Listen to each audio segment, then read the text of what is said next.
ចាជំរាបសួរពុកម៉ែបងប្អូនទាំងអស់គ្នាថ្ងៃនេះនឹងតុកគេពុកម៉ែបងប្អូនរៀងផ្ដាសាយបន្តិចហើយពុកម៉ែបងប្អូនតើបែបផ្ដាសាយក៏សលេងខ្ញុំអស់ភ្នែកពុកម៉ែបងប្អូនអើយ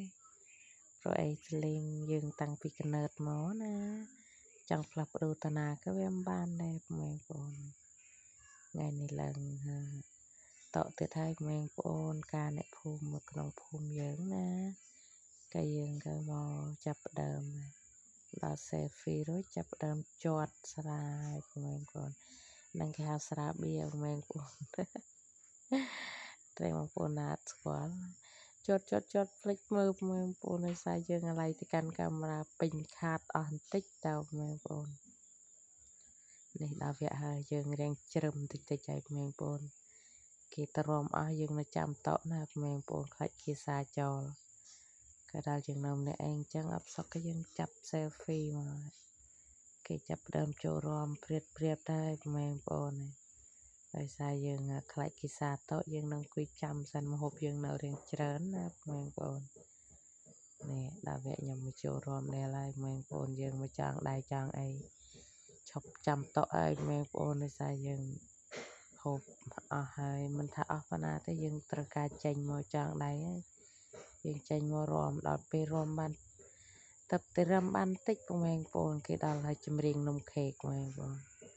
ដល់ចម្រៀងនំខេកទៅក៏គេបេកវងសិនណាពុកម៉ែបងប្អូនអូខេនំខេកគេនៅខាងណាក៏ខ្ញុំក៏ឆ្លៀតថតនេះ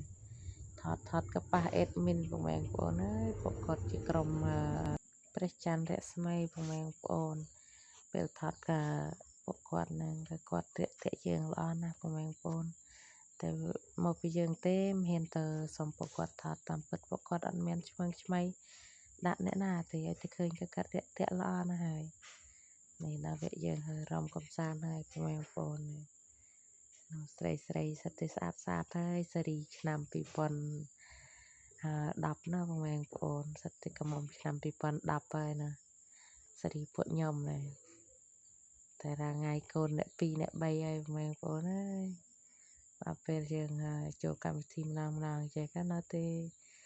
ថាយើងស្រស់ស្អាតគ្រាន់បើពុកម៉ែបងប្អូនមិនថាមិន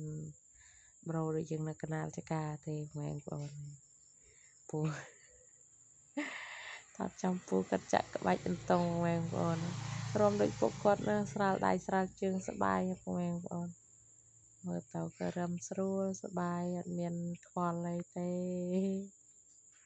បតោខ្ញុំក៏អត់មានអីច្រើនទេពុកម៉ែបងប្អូនអរគុណពុកម៉ែបងប្អូនដែលជួយតាមដាននិង like ចុច follow សង្ឃឹមថាពុកម៉ែបងប្អូននឹងជួយ share ម្នាក់មួយផងអរគុណ